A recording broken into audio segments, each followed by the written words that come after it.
Hello and welcome to another episode of Sports and Songs Podcast. We've got a bonus episode with you.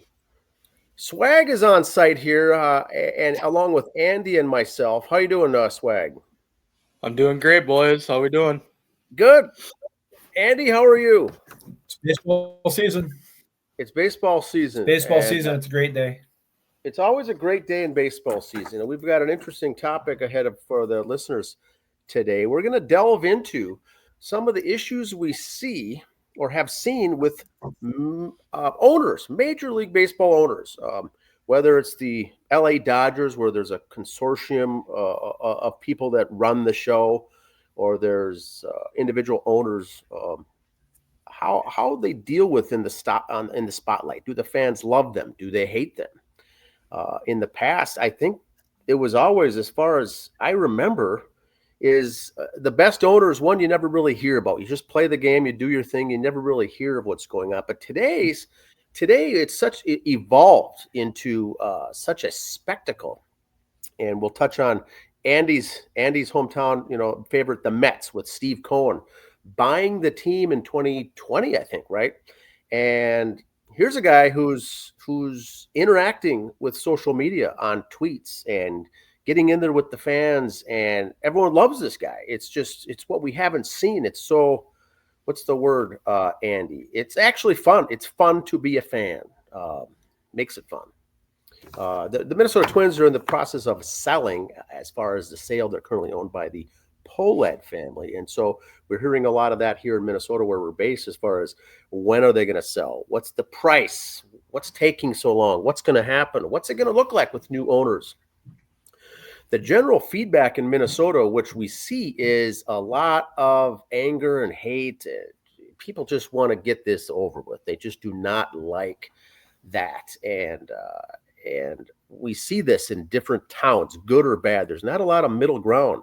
And so it's a lot of polarizing things. So where should we start? Been two owners in 50 years, for crying out loud. So the Twins are very interesting. And what I did is I looked this up. You know what? I guess I found some good notes. Clark Griffith was the owner of the Twins when it was the Senators, right? Washington Senators.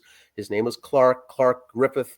I think he bought a percentage of the ownership for $27,000 or something way back. And then he turned it over to his son. His foster son was Calvin Griffith, and he was running the show as he moved the team from Washington to Minnesota.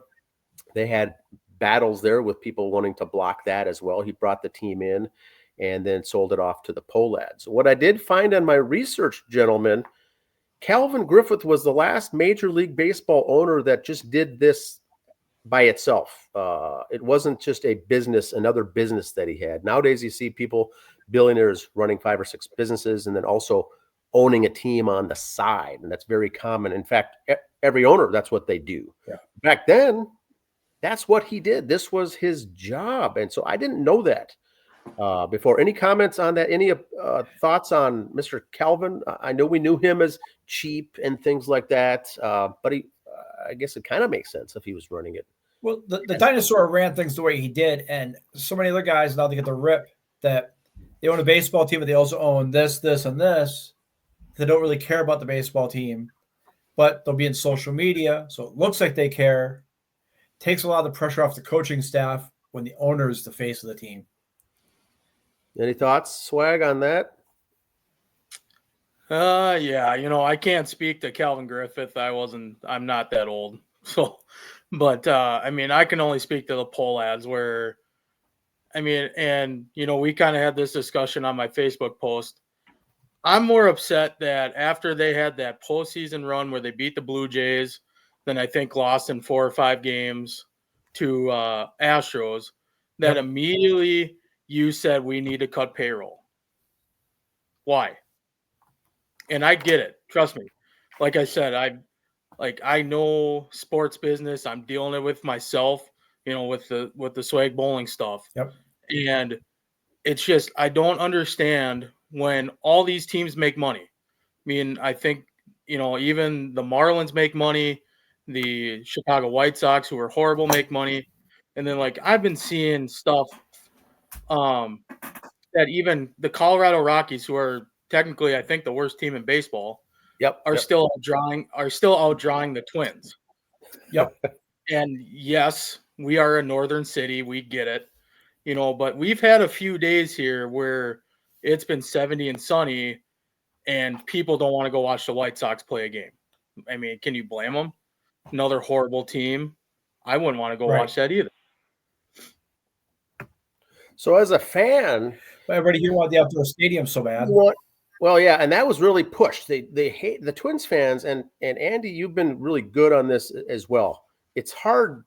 Twins fans are not the greatest to begin with, regardless of the sport. It's tough to be a fan here because they're going to be bitching and whining on anything. We were indoors in a dome, and all you heard about is we want to play outdoors. Now we get outside, and they said the only way it's going to work is this model stadium, this size of a stadium, intimate setting, maybe 40,000 fans, and we think we can fill it 80% of the games. Okay, sounds good, so we'll do it. So now they built it.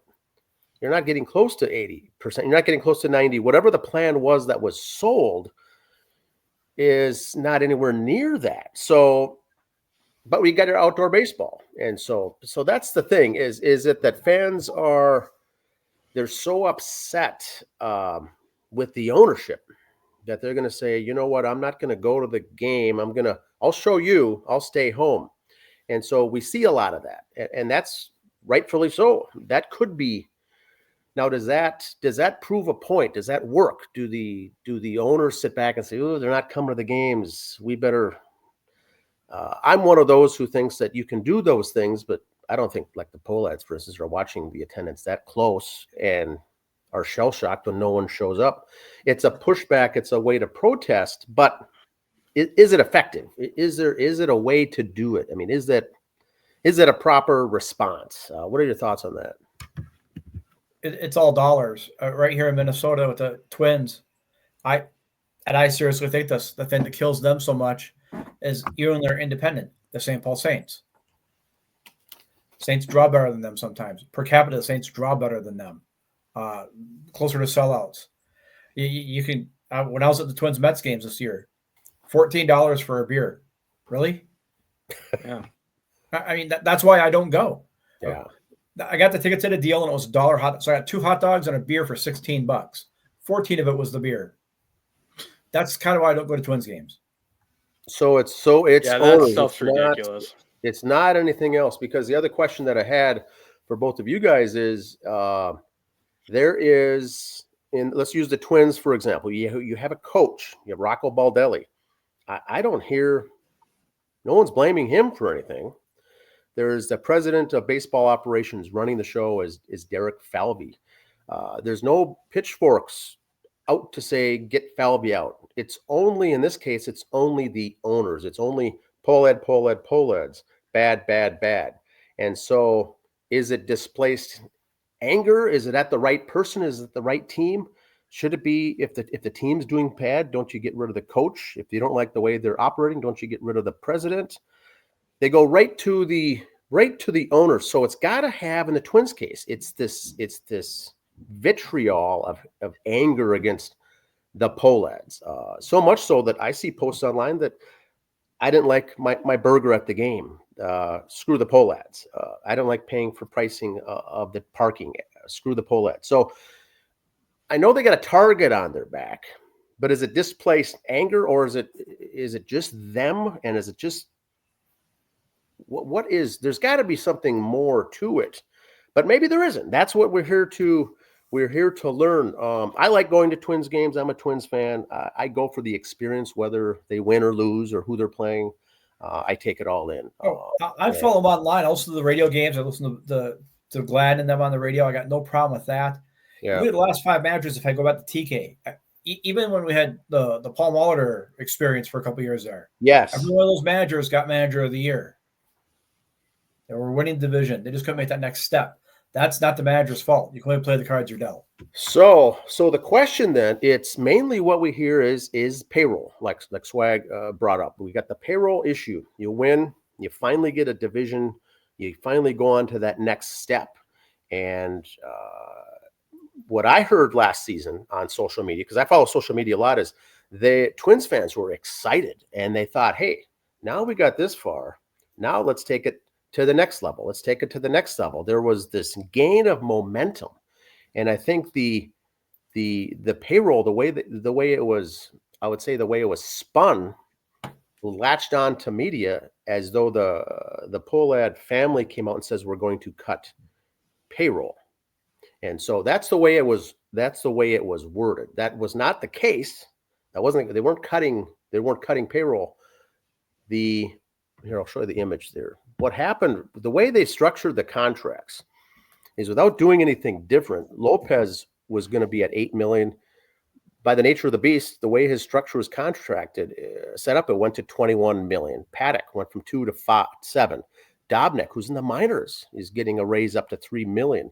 The rest of the big boys at the bottom there stayed the same. So you get a $19 million increase by doing nothing. And so I think what they said, and I did an episode on this by saying they're going to stay the same, but they got to cut some people to make payroll be the same. Meaning we got to get some people out of here because these three alone are going to go up to 20 million. And I kept hearing the phrase 30 million cut. And so I think by the nature of the beast, they're going up 20. The local sports beat writers said that the Pohlad said they're cutting payroll. And I think what they meant to say is we're not going to increase it. We're not going to go out and get that big name player. We're not going to go out and get 2 big name players. We probably won't go get any big name players because we're paying too much with the existing guys that we have. And so I don't know who structures the contracts, but Twins ownership is now going to eat 20 million this year by doing nothing, but not making a single move. It's 20. So yes, they have to cut to keep the same. Is that, do you guys agree with, was that taken out of proportion as far as how the media spun that? Because I heard the same thing too. Pohlads are cutting payroll. Well, I know that's not what they were doing. I know that was never said, but they are getting rid of some people because the payroll's too high and they wanted to leave it about the same. So I did an earlier episode like 3 months ago on a bonus show, just laying that out because to me, the fans led on by the writers are getting this misinformation or disinformation and they're believing it and they're going with it. And like, how would you cut payroll during all this? We just got done winning. Well, Swagg, you have to agree. You have to agree, Swagg. You got to spend money to make money. Exactly. Your old standard bowling ball that you like and it's comfortable, but he's got 4 years on it. He's not going to do it for you anymore. You got to buy new, and that's what we got to do with our players. They're doing fine, but they need help. So you have a $20 million increase, and now if you go up and maybe even grab one other player. You know, we got Bader and some of these other players, and they're $9-10 million guys. And maybe you get that. But if they're trying to hold payroll about the same or to where it was, they got to get rid of 20 somewhere else just to keep the payroll flat. And I think that's what got construed. Then the sale came up and they said people assume that they're cutting everything to make more money on the sale. So the payroll is, I think, a goofy thing. I don't like the way those contracts were split up that way. I do know about 3 years ago, the payroll was exorbitantly high for the Twins. Nothing that we'll probably see again in the next many, many years. It was so high. Now it's down to where it probably should be or around that ballpark. Well, it was high for the Twins. High for the Twins, yes. And they had some it really got out of control with some of the spending. But we do hear over and over, Pohlads are tight, Pohlads don't like to spend.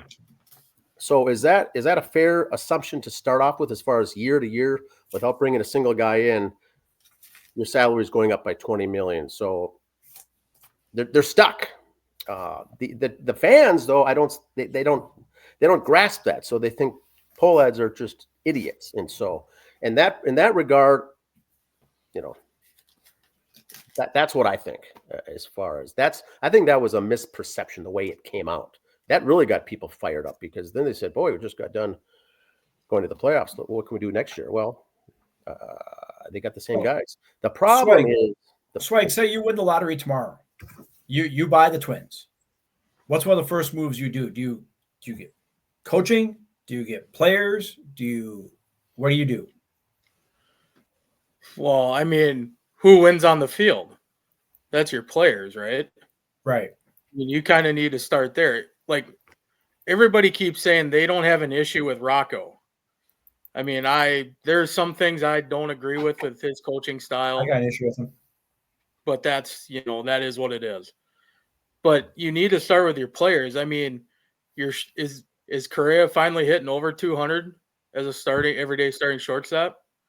I don't think so. Not yet. I mean, I don't understand these slow starts.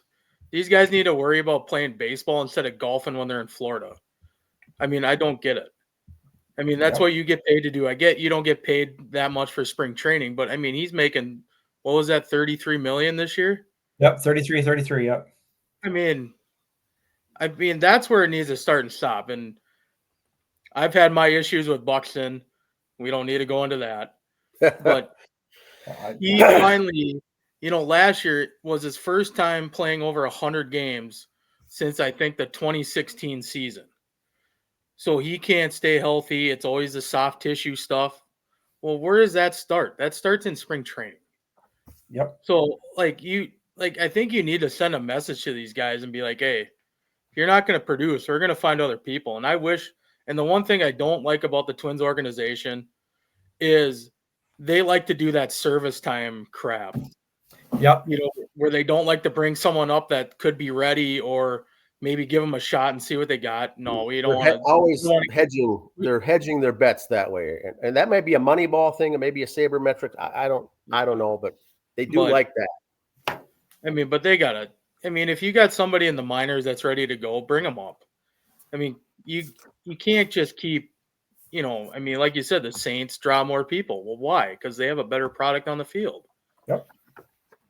So is there an argument that could be made, and I'm just throwing it out there, that we paid too much for Buxton, too long of a deal? Yes. Could it be an argument made that we paid too much for Correa? We panicked on Buxton. He had one good year, and the ownership didn't want to lose a guy to somebody else and hear about that, so they overpaid for someone who had lightning in a bottle. Yep. And so those are poor, I would call them poor decisions. But Correa's announcement, I think he was the highest shortstop in all of Major League Baseball when we signed him. Mauer's deal when we signed Mauer was the biggest in all of Major League Baseball at the time. So the Pohlads are opening their checkbook. It may not be in the way that the fans want it, but they're paying the big bucks, and the guys aren't performing. So it sucks. Here we are as the fans, and Buxton's hurt, and Correa can't even hit 200, and Mauer turns into be a singles hitter. Yes, that's frustrating. I think we all get that fact, that it's a very frustrating to follow the Minnesota Twins. But a 3-year deal for Vasquez at $10 million a year. Now you can't get rid of him. You can't trade him. You can't cut him. So now you're stuck. I think he's a great defensive catcher, but not worth $10 million. So the question is, along with Randy Dobnak, that 6-year deal they paid him. My point is that you open the checkbook too much for some of these guys, and they're just average guys. And then you don't get any other big flashy names, and the fan base hates you now for it. And so my side here on that for the paying is to support the Pohlad side by saying, I think they've done their share. The team's not producing, the players aren't producing, but they certainly have opened their freaking wallets. But we hear about them being so tight. Now, and that could be the case. I don't know. Twins always had a middle of the road payroll. They're a mid-market team. They're never going to be that big, even if a new owner comes in. They're not a West-East Coast team. And so let's say the Pohlads are gone. Say someone new comes in. What are you expecting, Swagg, and then Andy, I'll go on to you next. What are some of the things that people are excited about? A lot of fans are excited about new owners, obviously, because anything new is exciting. But what is it? I just got a feeling we'll get this new owner in, and then everyone's going to be let down because it's not what they want. What are some bullet points of what we're looking for with the new owner? So what I would say is, I just want somebody that wants to win. I get the business of baseball is it's an entertainment business, correct? Yep. Yeah. And so the main thing is you want to make those dollars. I get that. But it's also to fans, like Andy said, oh, so you want me to pay $14 for this beer? You want me to go to the Grey Duck deck and spend $20 for a double shot of Grey Duck, and have a bomb of juice? You want me to spend $25 to sit in the nosebleeds? That's the reason I don't go. I mean, I'd rather just go to a town ball game. Yep. I mean, for a ticket, for beer, for a pork chop or whatever in Watertown, I mean, that's going to set you back, $20. Ooh. Now if you go to, like I said, if you go to the Twins game, I mean, you're at minimum spending like $100. Now, if you have a family of 4, now Yep. what? And that's why we, yeah. But yeah, they do those. They do that analysis every year. What would it take for a family of 4 for a night at the ball game? And the Twins are usually in the middle of the road, not too cheap, not too expensive. Yeah. But it's not fun. I do a road vacation trip every year, and I just got back from Atlanta last week, and the beer's there. It's $15 to get a beer. It's $8 for a hot dog. It's that price all over. So Twins are high, but they're not out of whack. Some of these teams, it's just outrageous for what they're charging. But yes, Minnesota's up there, but I think the baseball as we know it, all these pro baseball, I'm talking. Minor leagues are fun. Town ball's the best. Town ball's the best. Minor league's a blast. And those you're going to places that have normal priced things. Major League Baseball is outlandish. It's just too much. Now, here's a background on the. Oh, Andy, what did you have? I think for the ownership, what they got to do is they got to quit worrying about selling different jerseys to make money. Oh, let's have our whatever Nike jersey, their Twin Cities jerseys. Let's do a different jersey for this day. Let's not worry about what the shirt says, okay? Let's get the product on the field.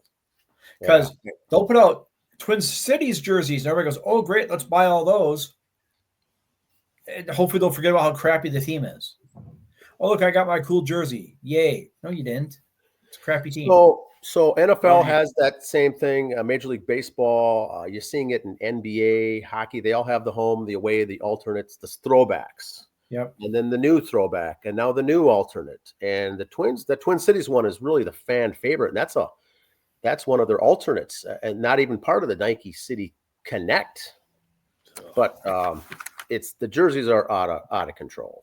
They do not need, the pro shop of any major league sport is just out of control with dog outfits and sweaters for cats and keychains and everything else. It's nuts. Tons of stuff. Now, I don't know, for instance, who would be making those decisions. It could be the poll ads themselves, but Nike City Connect, all the teams are in. Yankees opted out, but you had to. You don't get an option, so you have to do those types of things. So it's goofy, but you got to put a good product on the field.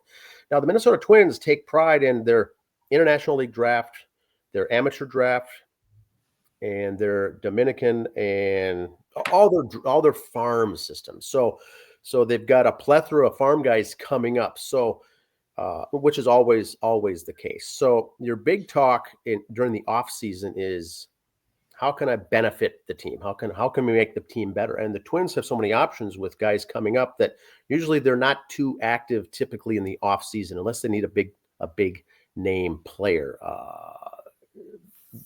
Watching the Dodgers in the off season, it's just writing check after writing check after writing check. And those teams do not have the farm system quality that if their main guy is out, their second string or third string guy drops off. The Twins, what we're seeing, and I'm supporting the Twins in this piece. Shortstop gets hurt. We got three more that are ready to go in AAA. Third baseman gets hurt. We got 3 more ready to go in AAA. We could bring up a guy in Keishel, who's a second baseman that's not even supposed to be up in the majors this year, and he's already good to go. And so they're so deep that you really don't have a need for big splashy offseason signings. But I read a lot of social media stuff that are just so anti-Minnesota. No big signings, no big flashy names. They pick up a starting pitcher, but he's $8 million. We'll pick up a relief pitcher that's this. And so when you don't have the depth, for instance, and you need an outfielder, if you're the Mets, you write a check and bring in Juan Soto. Problem solved. It's done. You can bring in 3 or 4 starting pitchers if you're the Dodgers. You can sign Ohtani to do everything. You can write the big checks because you can. And also, The fans love it. The fans love the big signings. I want to go back to the Ohtani signing, though. Hold on. Everybody complains and whines about the Dodgers with the Ohtani signing. The other 31 teams can do a contract like that too. The Twins could very well sign a guy and say, we'll give you $2 million a year for 5 years, and after that, we'll give you $50 million a year. They could very well sign that contract. So it's not just the Dodgers breaking the rules or bending the rules. The other 31 teams can do it too. Hell, Bobby Bonilla's getting checks from 2 other teams, and he still will for years. Ken Griffey Jr. last year was the 4th highest paid player in the Reds, and he ain't played there in 5 years. So other teams, that's been going on already. Ohtani just did it for more money. They just kind of flipped it around, where the big end was at the end, not at the beginning. Well, they signed him for exorbitant amount of money to begin with, way off the charts. And then after they got the agreement, the agent for Ohtani came in and said, let's defer it all. And that's the point where your Dodgers CFO would come in and say, no, we're that's absurd. We will not have money in 30 years to do this. It's just not, it's physically irresponsible to do that. They signed off. My personal thinking is that the people and the people in that room who signed off on the Ohtani contract are not going to be there to worry about it 30 years down the road. Right. If baseball's doing well now, every single major sports are doing well. If baseball takes a dip and there's no one going to games and something, that Dodgers organization is going to be in a heap of trouble. They're going to be forced to file bankruptcy, what I predicted since day one, because of this deal. Well, now, the fans are happy. They're going to be going to the World Series the next couple of years, but financially, that was a horrendous thing. Now, part of the agreement that I read is every 5 years, the board has got to get together and say, where are we with this rainy day fund? Because they need to, per the court order, have a fund just for Ohtani to be reviewed every 5 years to have the equivalent of the present value of that tucked away.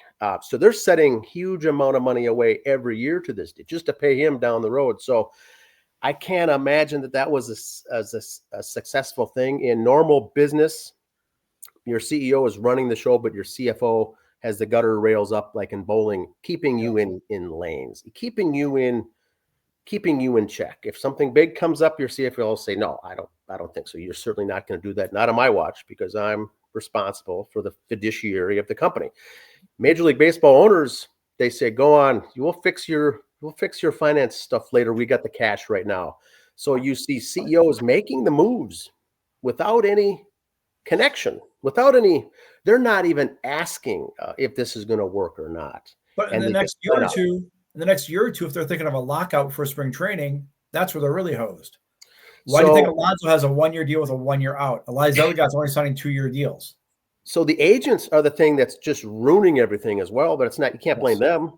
They're making bank, but some of these are just outlandish. But like we've said at the beginning of the show, is it the goal for the owners to make the fans happy and to win World Series and championships, or is it to make money? And so I think every owner is going to move that needle. How far are they going to move that needle in one direction or the other? Make money, make profits, make net income, or make the fans happy at the expense of making money. And so that's the gist. What's your thoughts on that, guys? Go ahead, Swagg. Okay. Well, like I said, I haven't been to Target Field in like 2 years because I'm over the poll ads and everything else. And the reason how do you put this? It just doesn't seem like they want to win. And as a fan, is what I will say, I want to watch a team that wants to win. I want to see them, like, what was that, 2022, when they, got into that playoff. I mean, how electric was Minnesota, Minneapolis? I mean, I never went to those games, but man, downtown seemed like it was hopping.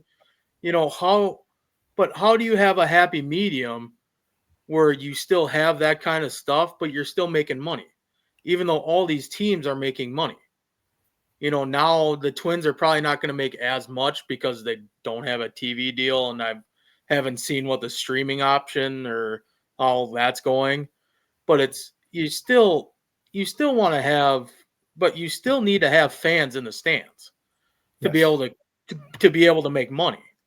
I mean, that's where this is with me, is when someone's taking a picture and they're putting on social media, first pitch of the game versus the White Sox, and it looks like 2,000 people. Yeah. You can't make money that way. I guarantee that day they're operating at a loss. Yep. Because there's whatever it is. I mean, I think we're averaging was it like 15,000 fans or something like that? I mean, you almost need to be and that's at probably high. That's probably steep. Yeah. But I think there needs to be a happy medium, going back to the new ownership. There needs to be a happy medium between your fans being happy and them still making money. I think that's what it comes down to. I mean, like I said, Andy, I'm glad you're part of the show because I want to hear your Mets perspective, because even though I think the one graphic I saw, even though with all the money that they spent between last year on just salary and stuff, they still made $44 million.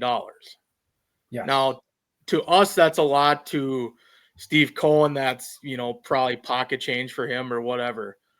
But what's your perspective with an ownership that actually wants to go out and win a championship? I mean, signing Juan Soto was a big, big deal. Yeah, signing Soto, re-signing Alonso was awesome. And the big contract to Lindor years ago, that started the whole thing. And here's what Cohen and the Mets are doing, in my opinion, what I'm seeing, what I'm reading from this end. Yeah, they made $44 million. The Twins made a lot more money than that, but they just don't pay it out. The Mets made $44 million. Yes, the ticket sales and this and that was like $500 million, but payroll was $450 million. They're spending what they're making. That's how they're doing it.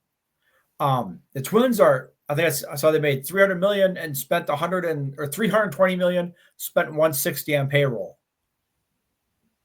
Well, use the same ratio as the Mets did, make $320 and spend $300 on payroll.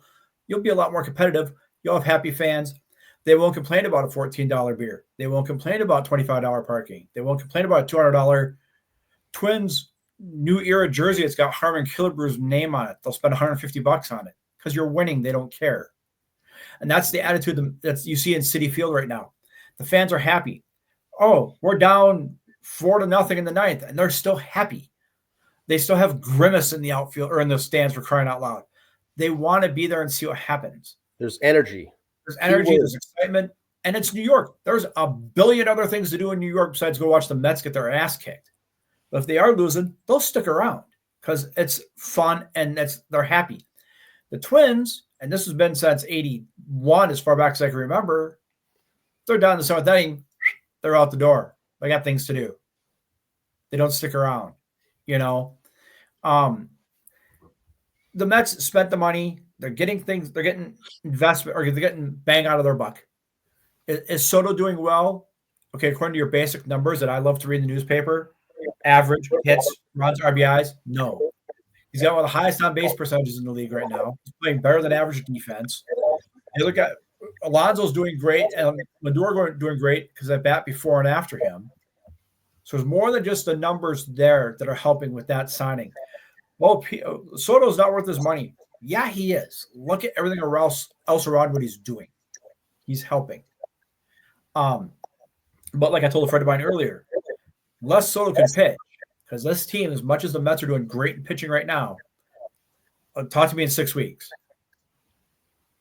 I think schedule, everybody's going to figure you out. You can't go, sweet, we got Colorado in our division. We're going to smoke this year. The AL Central proved that last year with the balanced schedule. We got 4 teams that are all pretty even. Mm-hmm. If we had the old school balanced schedule or unbalanced schedule from 6 years ago, I'd love to know how this division would have worked out last year. Could the Mets have rallied second half of the season last year to catch everybody after that bad start? With the balanced schedule, yeah. Regular schedule, the Mets would not have made the playoffs last year. The Braves and the Phillies were too good. They would have too many games against them. To them, but the scheduling is the issue on that part. Back to the payroll, Cohen's spending money. You have the fan base. You have it exciting to be there. The one thing they have at Citi Field that I'm not a fan of Hurt to say. Hello? Dancers and cheerleaders. But that's keeping. So gotta do what you gotta do on that. So it's also optics is a big thing as far as optics. Cohen is making his fans know I want to win. He's spending the money. He's showing up at the games. He's on social media. Yep. He's part of the fans. You can't get a better owner than that because that's what the fans desire. That's what the fans want. They crave it. So, and that took a lot of heat off Mendoza as the manager last year, first-year manager. All the everybody was focus. talking to Cohen. Everyone's talking on owner. him. They're not talking the president. They're not talking the head. I couldn't even tell you who the manager even is for the. Was it Lopez? Carlos Mendoza. Where's number 64? Mendoza. So I couldn't even tell you who the manager is because Cohen's in the headlines, and Cohen loves it. So now it's a perfect thing. It's deflecting all the attention onto him, not onto the other things. Now Cohen's a big hedge fund guy, multi-billionaire. He's got businesses. He's doing well. This is kind of not funny money, but he's essentially running his own fantasy real life team. Right. So he's got the wherewithal to do it. He probably doesn't care if he wins or loses in the business side of things for the Mets because he's having a grand time. Now, Cohen in 2018 was, after his 8-year investigation, was brought up and paid a $1.8 billion fine from the SEC for hedge fund insider trading. And so you've got fans in New York clamoring to this guy's every word. And on the social media, on Reddit, social media comments, if anyone says anything bad about Cohen, the fans are bending over backwards to defend him. They love the guy. Poll ads don't have any criminal history. They're not involved in any scandals. And people are just like, I cannot stand these people. So that's the difference, I think. If you have the cash and you're paying big dollars and you don't care about your bottom line, fans are going to adore you, even if have a criminal background. If you're not paying and you don't show and make the optics that you're trying to win, like the poll ads do, people hate you. You're just opening the door. You're putting a target on your back if you don't pay the big bucks and you don't show them and make optics to the fans that you're trying to win. And I think that's the case here. They're so adamant. The fans are so adamant against the poll ads because of all those things.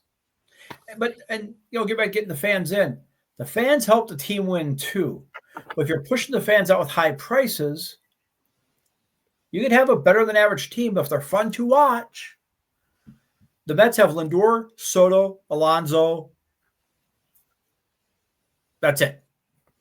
Say what you will about the rest of the guys, great guys, but you know what? Those are your 3 guys. That's who people are coming to see. And those are the jerseys. They're not coming to see Nemo, who's having a great season. They're not coming to see him. They're not coming to see Alvarez. They're not coming to see McNeil. They're not coming to see X, Y, or Z. They're coming to see those 3 guys. So you better play those 3 in every home game. But you talk about the owners. Cohen takes all the limelight away. He's taking a page out of the Jerry Jones book for that. Yeah, Jerry Jones takes all the media attention. Very similar. Very similar. Now, here's what we got for the Twins, the poll ads. Carl died, handed over the team to the 3 sons. 3 sons are running it. Jim is really the one, I guess, the guy in charge in the past. So Jim was the guy running the show.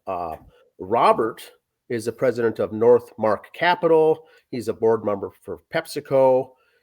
He's busy with his real estate stuff. Bill Polad is a film producer. River Road Entertainment. He's the founder of a Hollywood film production. Jim does his stuff. So he has the background. He's an accountant and he's a CPA. So they just said, look, you run this stuff. He said, I got my own stuff to run. So for years, he ran it, but did it on the side. And this is all part of the optics once again. I got my things that are keep me busy over here.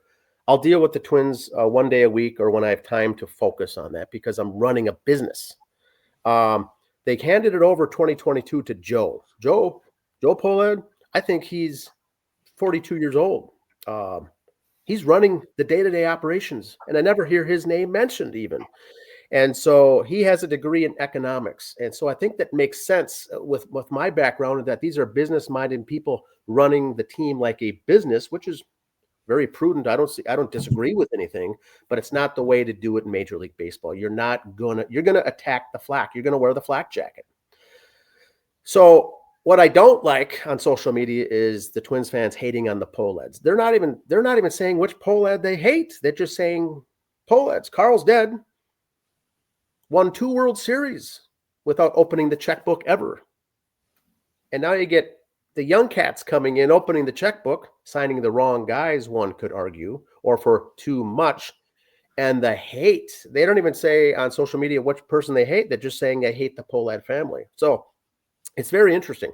The guy running the day-to-day, Joe, the 42-year-old guy, he's the CEO of a media company that spends his time running radio stations.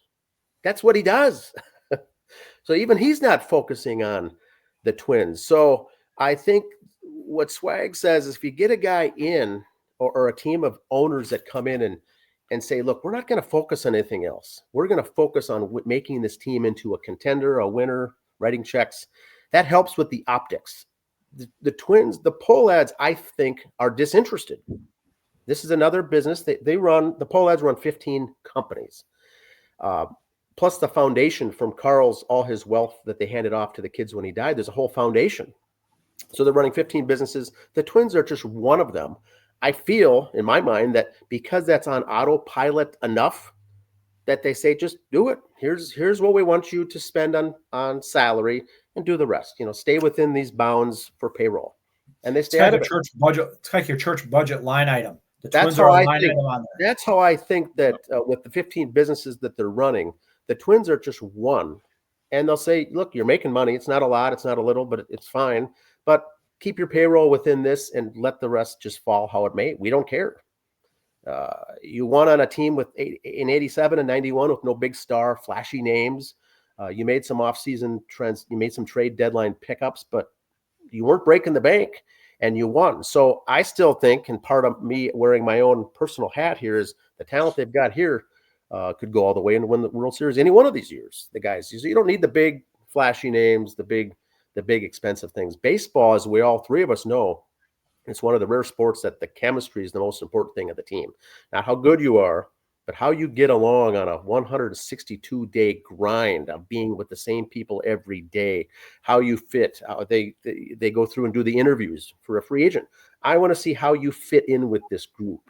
Not in your position on the field, but how do you fit in the clubhouse, in the locker room, in the dugout? How do you fit in? So they spend all their time getting the right fits when they make their acquisitions. Some teams don't do that. They just say, whoever will make it work. And if someone gets hurt, we'll wait till the trade deadline and get someone else. So all these things are about moving the needle, and Twins are stuck in the middle. I think they're just happy with where they're at. They don't care. But the online hate is just so much. And I was hoping to get a little bit of that, but they're doing the right things. Mets are doing the right things. Dodgers doing the right things. Swagg, do you think the expansion, when they added Colorado and Florida and Tampa and that, do you think that killed baseball? We're really seeing the effects of it now, finally. I mean, the thing is, how much was like an expansion fee back then? Because that got paid to everybody, right? Right. No, I'm just saying how the expansion has diluted the talent out. Dilution. Yeah. Does it though? They still get paid. Yeah.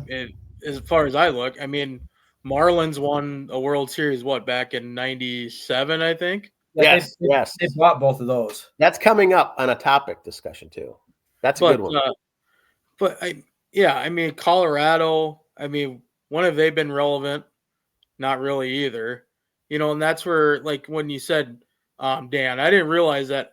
I knew they had other businesses. I knew, like, they had the real estate. They had all the other stuff. I didn't realize it was 15 different businesses. Yes. That's nuts. And like you said, it's basically an autopilot. Well, I think so. That's kind of where I'm at. You, like, as a fan, you can tell that. Yeah, it's optics. It comes oozing out, and the fans see that. So let me ask you this: do any of the Pohlads ever go to a game? I have no idea if you guys know. I have no idea. I don't know. I couldn't tell you, but I honestly don't think that they do. I don't think so. Do they know what the stadium is? They may not, but they've got kids and family and nephew and nieces that are all part of the company now too. That's all part of this family, but God only knows how much time they dedicate. I think with bringing in a Derek Falvey kind of a guy, I think it was more of a let's let him do his thing and let's even take less of a role. So what I'm saying is that they're digging their own graves, is what I'm saying, by optics and what they're doing. It's a textbook case of what not to do as an owner. Now, not that the decisions are right or wrong, but you're going to draw flack. You're going to have a target on your back if you don't care. And that's how it's coming off.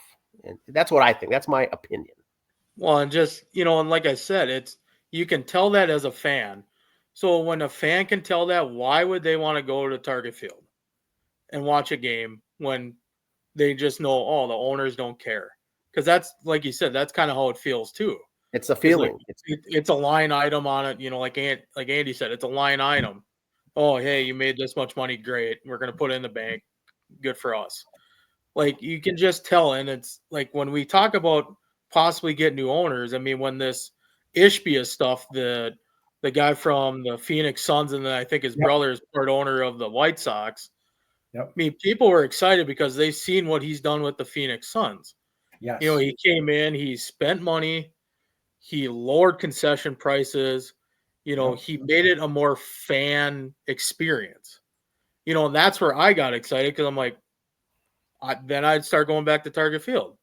But what does this ownership stuff look like? We have no idea, because now they kind of basically dropped out, and then there's like a couple like ownership groups that are bidding.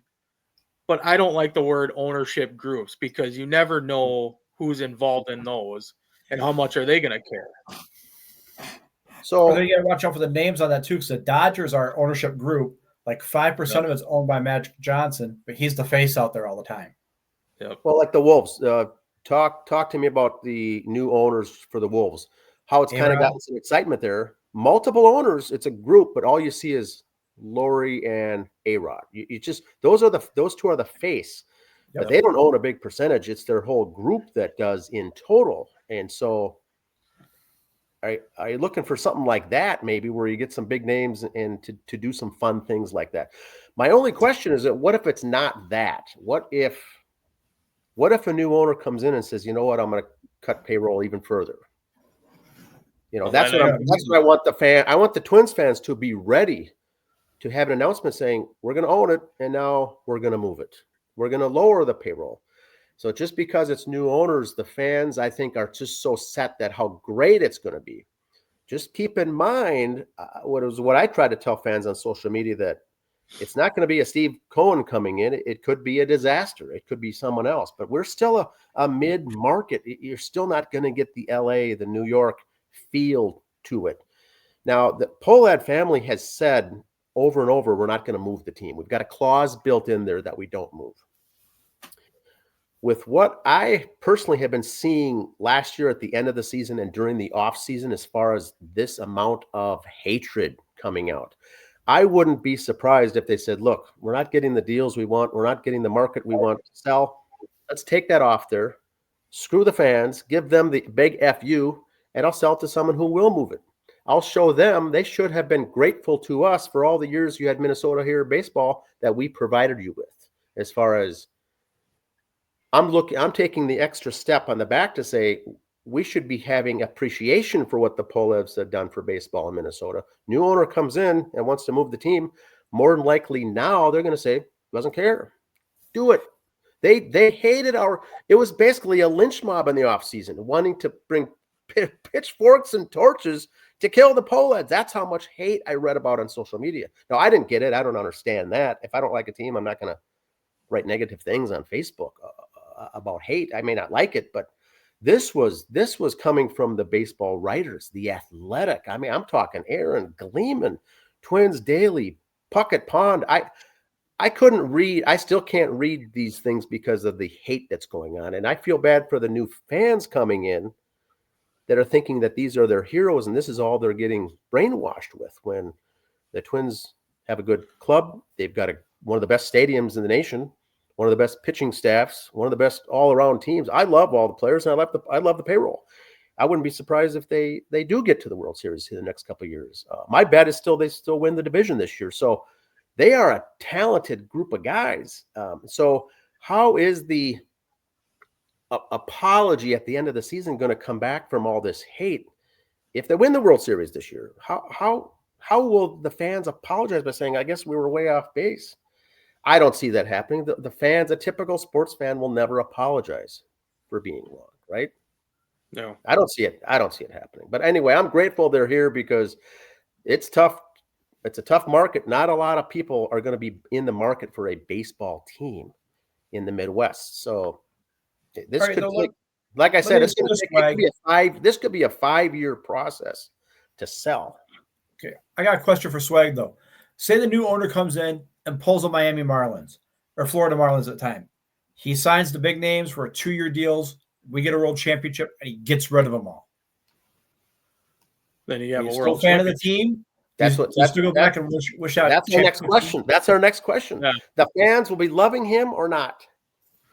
I mean, fans will be loving him, but then now you're going back to non-competitive in 2 years. I mean, because you got to real fans, like real fans of the Twins, will see that. They'll see through the BS. The 2- and 3-year contracts you're signing, that's scary. But if you win the World Series, that's what the fans want. So what if, let's go back to the Marlins. The owner there said, where's all the love? I bring you a goddamn world championship and the fans hate me now for what I did to this city. That's the other part I wanted to do the show is, what's the fine line? Even if you give the fans a world title, you could be dragged out and lynched if you get rid of them all the next year. So what do you do? You can't. There's no happy medium. Is what I'm getting to. So I want to go back to one of your ownership points before I answer this. Yep. So basically, I mean, it, like you said, it could be great if we had the Ishbias do whatever, but we could also be the Oakland Athletics playing in a minor league baseball stadium for 3 years, and I mean, I don't which way do you want it? I mean, I would rather. I mean, you have I do love Target Field. It is a great place to go see a game. I'm not going to deny that. But I would rather see them be competitive, but how about we get some guys to help out with this lineup? I mean, Correa hitting under 200. Buxton, you never know what you're going to get from him on a yearly basis.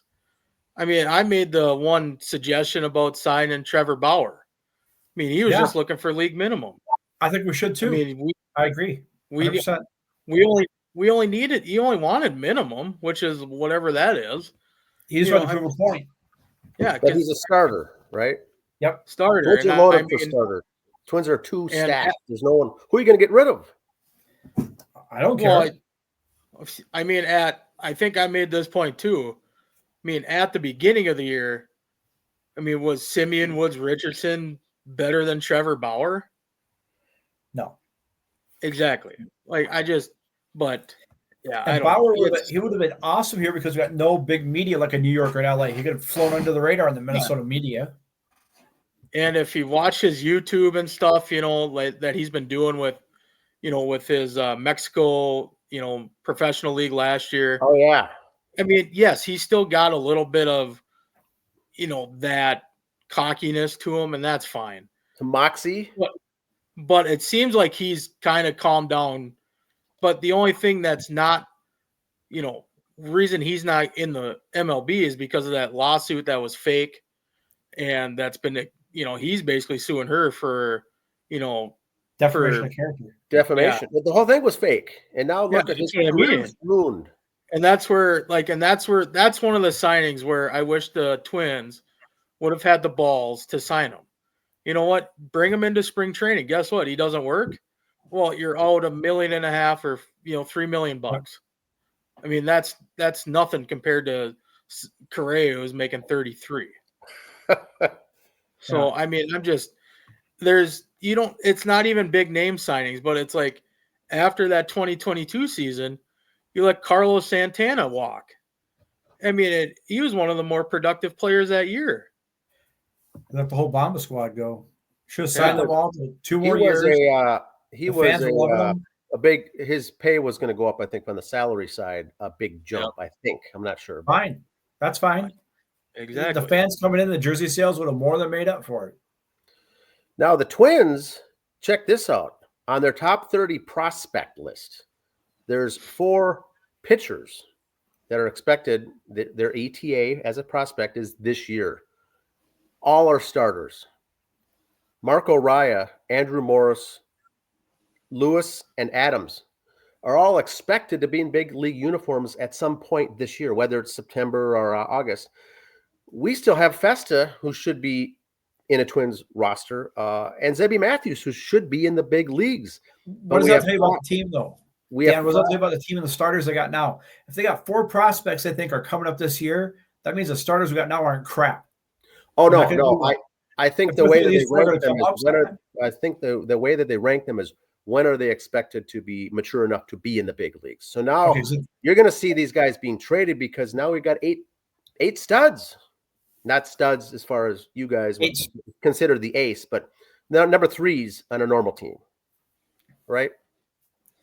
So anyway, there's lots coming up. Now I got 2 more things. The trade deadline. So when is the trade deadline? June, July is always a big thing. I think Twins fans just get themselves worked into a tizzy as far as what's end of July, early August. Yeah, what's going to happen? The big trade deadline, and every team, as far as I know, correct me if I'm wrong, but you have 3 options if you're a team at the trade deadline. You're a seller, you're a buyer, or you're going to do nothing. That's your only options. You're either going to get a big name to take you to the playoff push, or if you're not in the playoff hunt, you're going to give up a big name and get a bunch of people. You're going to cash in on the trade deadline for future. It's also perfectly fine to sit okay and do nothing and say, I'm going to do neither. And I think Twins fans, I wish the media would give it as an option by saying, you don't have to do anything on trade. It's okay to sit back and do nothing. But yes, if you have a big hole in your roster heading into the playoffs, that's your time to go and get someone. But these last couple of years, I didn't see a need to pick up anyone else. You got guys coming up to the minors that are good, but that's just a perception on things as well. But there is that other third option. It's okay to do nothing. You're off season. It's okay to do nothing. If you need help, you have to go out and sign guys. But they're sitting pretty good. The one thing I don't like when it comes to Major League Baseball, and I want your guys' thoughts on this, is there are pages and websites set up that show the teams' revenues, all the teams, how much money their revenues, and they show how much all the teams, because it's public, their payroll. Yep. Well, the average fan says, here's their revenue minus the payroll, and here's how much they're bringing home. Well, they don't make their financial statements public. We don't know how much they're bringing home, but nowhere does it say of their organizational costs, their AAA, AA affiliates, their staff, their owners, their travel. Yeah. We don't see a net income statement. We just see the average beer drinking fan is going to say, here's their revenue and here's their payroll, and look at all this extra that we have to sit home and take home, bro. That needs to be dealt with, I think, in social media, as far as you can't take that and assume that's their net income. So there's millions, hundreds of millions out there that we're not even talking about for running a Major League Baseball team. The salaries are the biggest, but I see too many people saying revenue minus team salary is here's your net income. And every team's making all these millions of dollars. So I wish they would have some more, the local writers or something, just to say, look, here's the correspondence of the ratio, but they're not going to provide you the net income statement. They're not going to tell you how much money they lost, how much money you won, that you earned or lost. So that's a crapshoot. None of us know anything about these teams as far as their financials because they're private. They will not let those out. I would love it to see those out there like that. I'm a financial guy, so I think I'd be interested in seeing that. But because they don't have it, we we can only assume. We only know the payroll. We only know the revenue. We don't know all their other expenses. Okay, because of that, I think it's good they don't, because how many people, the youths, this team makes money. I'm going to like them. I'll buy their shirt because they make money. Although this other team over here, who's kind of close to breaking even, they're fun to watch. They win. They got some nice guys on there, but they don't have money. We just saw that in the NFL draft, that having money don't mean crap for you. You're picked in the 6th round if you got a lot of money in the NFL. Yeah, it's such a crapshoot, because once again, being an owner, you've got that needle to push. You don't know which side you're going to be on. Or is it trying to make the fans happy? You're in business. You're running a business, and there's only 3 types of businesses: a government business, a nonprofit, or a for-profit. So these major league franchises are not nonprofits, and they're not government. So they're in it to make money. That's their goal. 3rd or 4th on the list is making the fans happy. Maybe that's up to number 2, but it'll never be number 1. So you want to make the fans happy, or do you want to have big win-loss records? Or do you want to make the playoffs every year? May not win the World Series, but do you just want to be constantly good? And so those are other things to think about too. Going into a season, what's your goal? What's the team's goal? White Sox, for instance. I'm guessing this is private too. They don't let us know.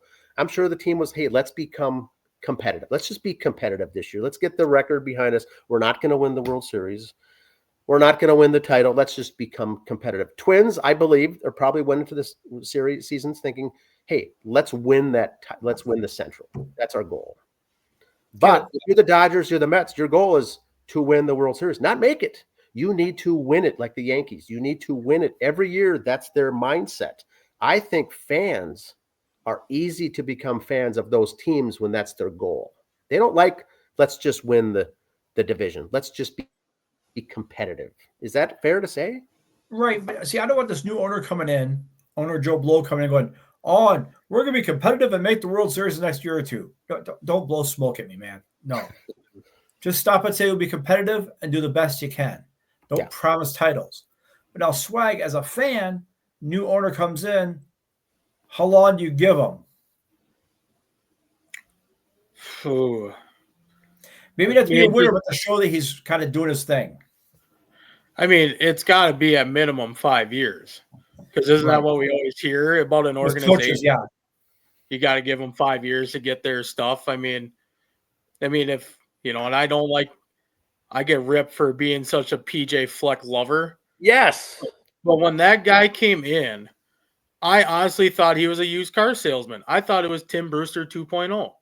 Yep. But now you see where this program is going, and I'm still getting ripped because, you guys aren't in national championships. You guys aren't in this. I went through years and years of seeing horrible Gopher football. 3-win seasons. And now that they are competitive, and I'm glad that they're not under 500. We're competitive in games like against Ohio State, Michigan.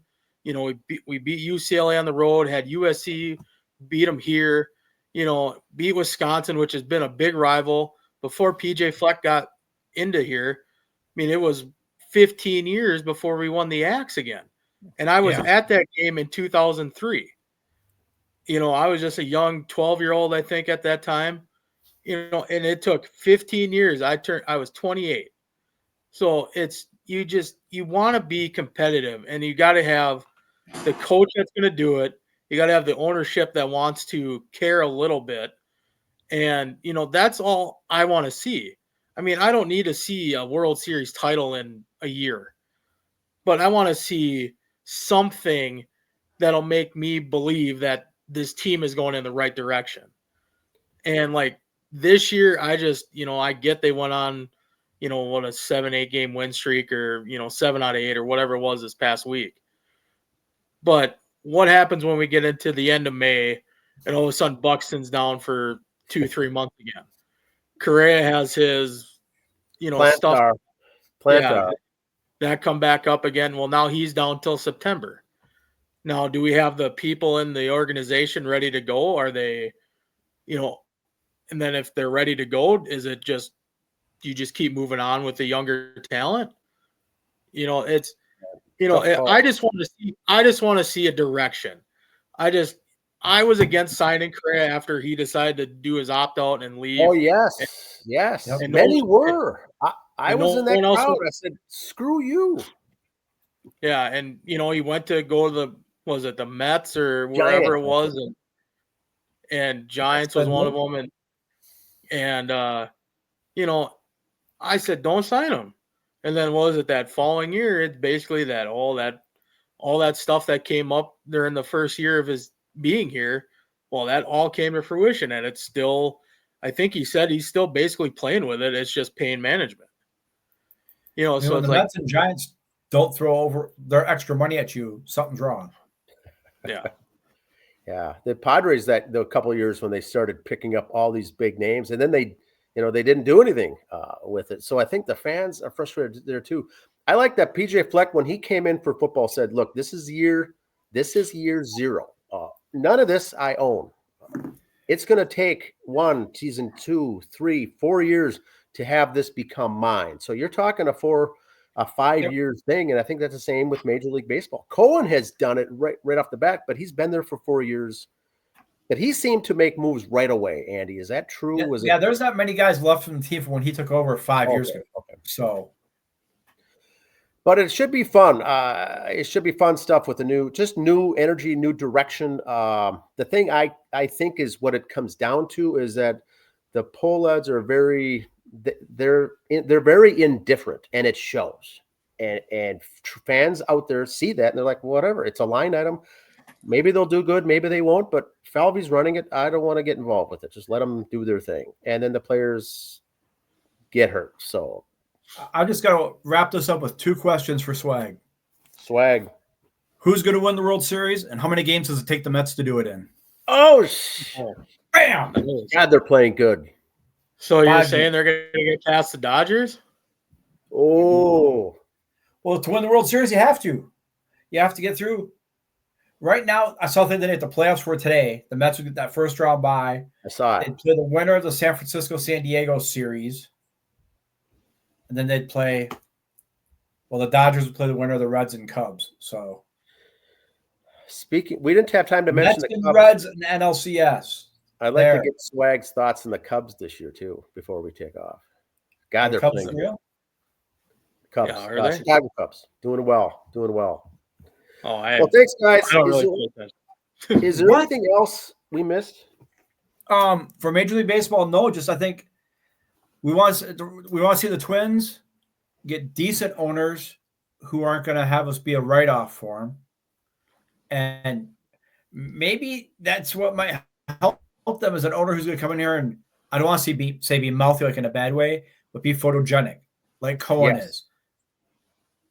Maybe not to the extreme of Jerry Jones, but those owners who are. Yeah, Cohen's fun. And the word is he might buy the SNY, the Mets TV network right now too. I saw that, and he has the cash to do it. So, it's a fun time to be a New York fan because all that stuff is fun. It's all energy. It's all things that drive energy. Whereas the Twins, we don't have that here with the current owner group. There's no energy. There's no. It's a very indifferent feeling, and I think that's what's causing the rift. But hopefully, we'll find out soon what's going to happen here with the ball club. Anything else, Andy? Anything else, Swagg? I got nothing. I just want to see the Twins be successful. I'm a lifelong Twins fan. I just want to see them be successful. And also, I love listening on the radio. The 2 guys that got on the radio now are really good. I like listening to the Twins. I like the broadcast team. It's good stuff. All right, guys. Thanks a lot. I was glad to get this episode done. I've been taking notes here for weeks, and I'm just want to get all this stuff out there. So it's good stuff. All right. Have a good time. Have a good one. And please, if you're listening, please leave the comments down below, and we'll get to them and answer them as well. Thanks, guys. See ya. See ya. Thank you.